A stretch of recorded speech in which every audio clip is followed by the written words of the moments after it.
گرامی قدر، اللہ وحدہ لا شریک ارشاد فرماتا ہے، اقرا، پڑھیے، بسم ربی کا، اپنے رب کے نام کے ساتھ، الذی خلق، جس نے تخلیق کیا، خلق الانسان من علق، انسان کو خون کی چٹکی سے بنایا۔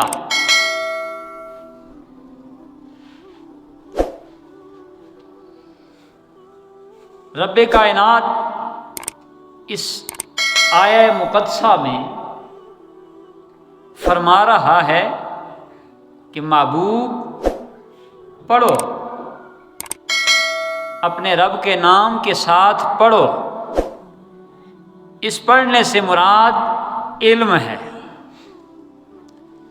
اس پڑھنے سے مراد جاننا ہے۔ اور علم کا مطلب کیا ہے؟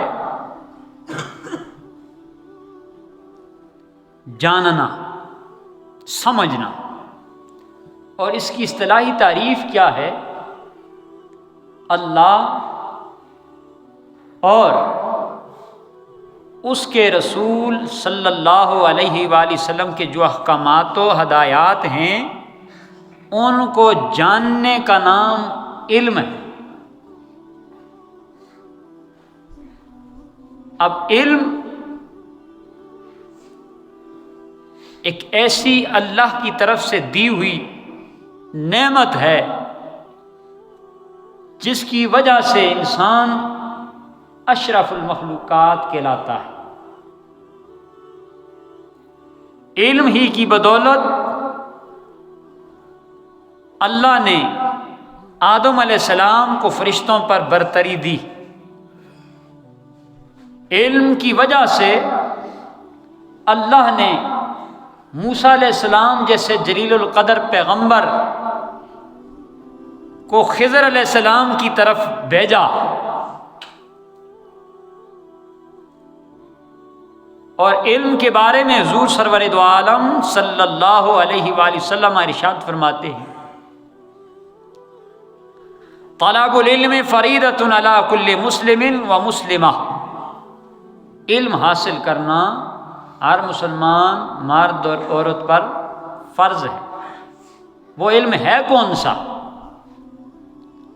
وہ علم ہے قرآن کا، وہ علم ہے حدیث کا، وہ علم ہے فقہ کا،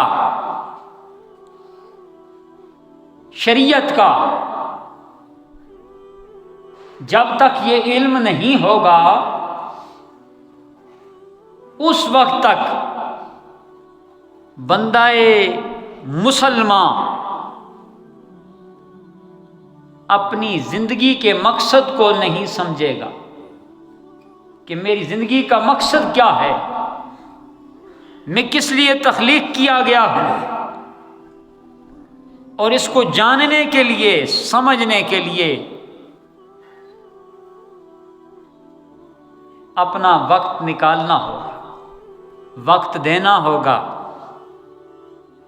دنیا، حیات دنیا، اس نے انسان کو اتنا مشغول کر دیا ہے، انسان کے پاس علم سیکھنے کا وقت ہی نہیں ہے، کیونکہ انسان کی جو زندگی کا مقصد ہے وہ بھول گیا ہے، اس کی انسان کو سمجھ ہی نہیں، پتہ ہی نہیں ہے کہ میں آیا کس لیے ہوں۔ سورج اور چاند ستارے تو اپنے اس مدار میں تیر رہے ہیں، وہ تو اپنے مقررہ راستوں پہ چل رہے ہیں، اور عالم کی فضیلت عابد پر اس طرح ہے، حضور علیہ الصلوۃ والسلام نے فرمایا، جس طرح 14ویں کی رات کے چاند کو ستاروں پہ فضیلت حاصل ہے، اس طرح عالم کو عابدوں پر فضیلت حاصل ہے۔ علم ہوگا،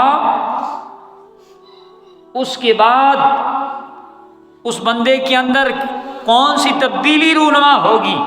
انما یخشی اللہ من عبادہ العلماء، علم کی وجہ سے انسان اللہ سے ڈرتا ہے، علم کی وجہ سے اللہ کا خوف پیدا ہوتا ہے، اور جب تک علم نہ ہو خوف نہیں رہتا۔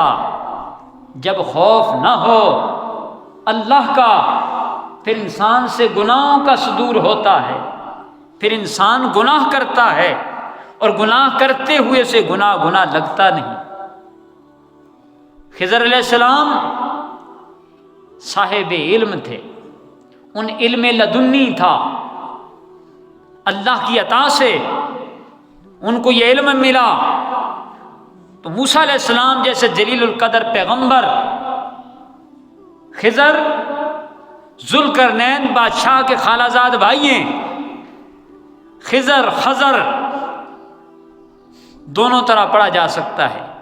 یہ نام ان کو اس لیے دیا گیا، ان کا اصلی نام ایلیا ہے، اس لیے ان کو یہ نام دیا گیا کہ جہاں وہ بیٹھتے ہیں وہاں سبزہ اگ جاتا ہے۔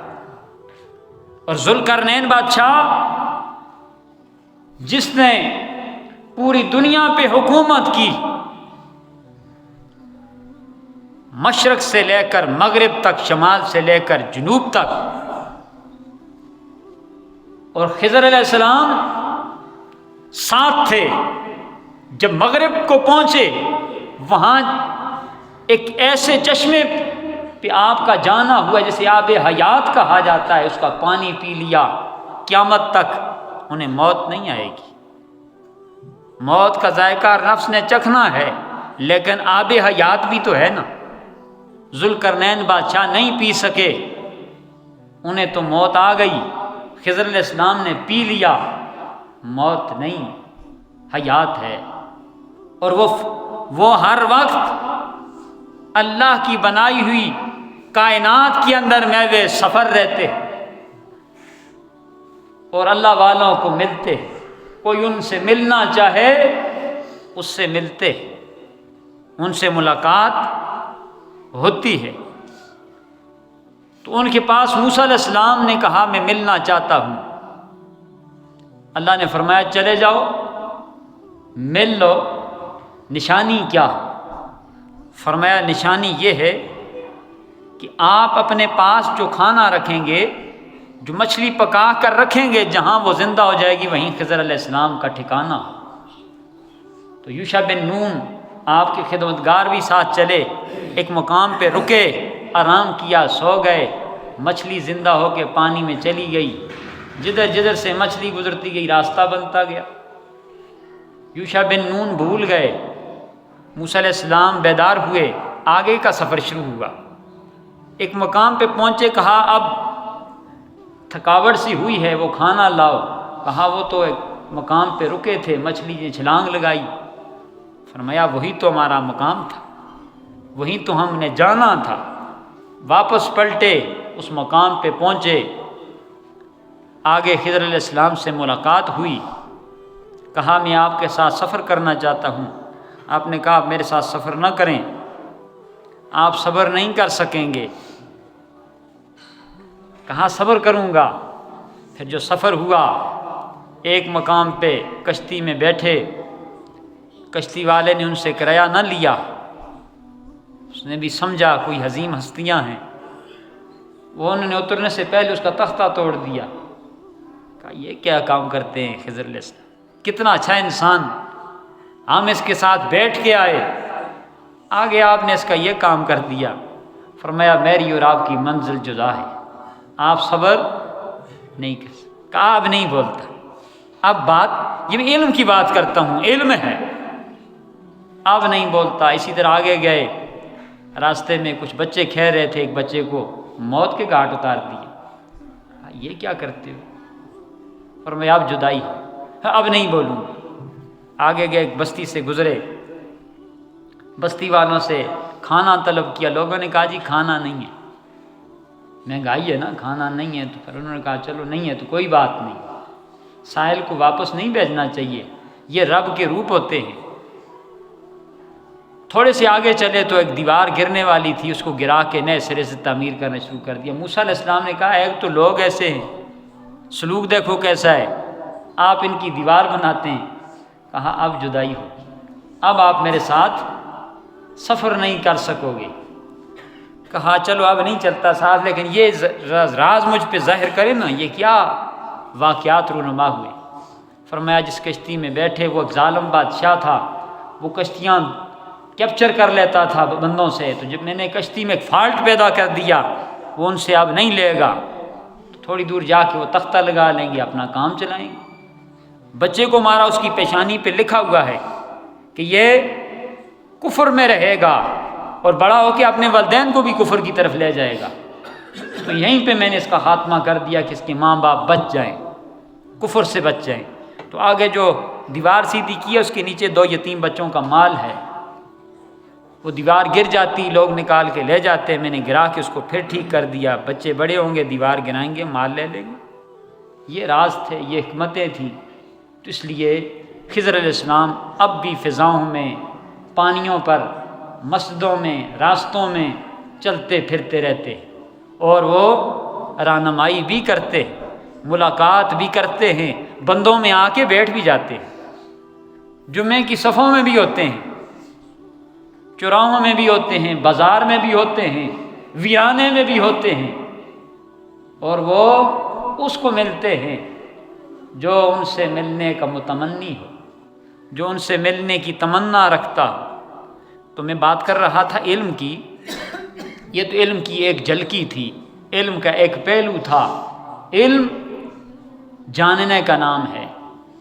هل يستوي الذين يعلمون والذين لا يعلمون، قرآن کہتا ہے جاننے والے اور نہ جاننے والے برابر ہو سکتے ہیں؟ نہیں۔ شیطان کہتا ہے میں نہیں ڈرتا کسی سے، لیکن علم والے سے میں بھی ڈرتا ہوں، علم والے سے مجھے ڈر لگتا ہے۔ اور جو علم کے اصول کے لیے نکلے، سیکھنے کے لیے نکلے، وہ رائے خدا میں ہے، موت آ جائے تو شہید ہے، اسے موت مل جائے تو شہادت کی موت ہے۔ اور ابو ہریرہ رضی اللہ تعالیٰ عنہ ایک دفعہ بازار میں گئے تو لوگوں کو کہتے ہیں مسجد نبوی میں خیرات بڑھ رہی ہے، آپ ادھر پھرتے ہو۔ تو لوگ مسجد نبوی میں گئے تو وہاں علم کی محفل شروع تھی، ذکر کی محفل تھی، علم کی تھی۔ لوگوں نے کہا جی ادھر تو علم کی محفل ہے، آپ کہتے ہیں خیرات بڑھتی ہے۔ کہا یہی تو خیرات ہے، ورثۃ العلم ورثۃ الانبیاء، ورثۃ العلم، انبیاء کی میراث علم ہے، اور فرعون کی میراث مال ہے۔ علم ہوگا اس بندے کے اوپر رب کی نگاہ ہوگی، اور جو علم سیکھے گا، ایک آیت سیکھے جو آدمی، ایک آیت 1000 رکعت نفل پڑھنے سے افضل ہے۔ کتنا بڑا اجر ہے علم سیکھنے سے، اور یہ علم فرض ہے۔ ہم نماز پڑھتے ہیں، ہمیں پتہ ہونا چاہیے اس کے فرائض کتنے ہیں، سنت کتنے ہیں، واجبات کتنے ہیں، مکروہات کتنے ہیں، مستحبات کتنے ہیں، وضو کے فرائض کتنے ہیں، سنت کتنے ہیں، وضو کتنی چیزوں سے مکروہ ہوتا ہے۔ یہ تو فرض ہے ہم پہ سیکھنا۔ کیا ہم سیکھتے ہیں؟ یا جنہوں نے سیکھا ہے ان سے پوچھتے ہیں؟ اگر نہیں سیکھتے، نہیں پوچھتے، اور کیا ہم قرآن ٹھیک پڑھتے؟ تجوید کے ساتھ قرآن آتا ہے؟ نہیں آتا، تو سیکھنا پڑے گا۔ اگر نہیں سیکھیں گے تو پھر اللہ کے حضور جواب دہ ہونا پڑے گا۔ قرآن کو سیکھنا ہے، شریعت کو سیکھنا ہے۔ جب تک شریعت کا علم نہیں آئے گا، جو علم سیکھتا ہے عالم بنتا ہے، جو عمل کرتا ہے ولی بنتا ہے۔ اس لیے نبی علیہ السلام فرمایا 4 بنو، 5ویں نہ بننا۔ 4 کیا؟ عالم بنو، متعلم بنو، سننے والے بنو، اور جنہوں نے سنا ہے سیکھا ہے ان سے محبت کرنے والے بنو۔ ولا تکن الخامسہ، 5ویں نہ بننا ورنہ ہلاک ہو جاؤ گے، یعنی ان سے بغض نہ رکھنا، ان سے عداوت نہ رکھنا، ان سے محبت کرنا، ان کی طرف بڑھنا، پوچھنا، سیکھنا۔ تو اللہ سے دعا کرتا ہوں اللہ پاک مجھے اور آپ سب کو علم کا شوق عطا فرمائے، علم کی لگن نصیب فرمائے، اور علم سیکھنے کے لیے جب تک اندر خواہش نہیں ہوگی، اندر تجسس نہیں ہوگا، اس وقت تک بندہ علم نہیں سیکھ سکتا۔ آج کا ارادہ جب تک نہیں ہے، آج نہیں ہو سکتا، اور بندہ جہاد کا جذبہ نہیں رکھتا، پھر وہ بندہ مومن نہیں ہے۔ جہاد کرنا بعد کی بات، جذبہ جہاد ہونا ضروری ہے، جذبہ ہی نہ ہو پھر مسلمان کس بات کا۔ نبی علیہ السلام نے ایک حج کیا اور کئی غزوات کیے، سال میں 2 3 غزوے ہوئے جن میں شامل رہے، آج ایک کیا، اور بھی کر سکتے تھے، نہیں کیے کہ جہاد ضروری تھا۔ اس وقت امت پہ جہاد فرض ہے، اور جہاد کے لیے جہد مسلسل جاننا ضروری ہے، سمجھنا ضروری ہے، اور جہاد کے لیے علم ضروری ہے۔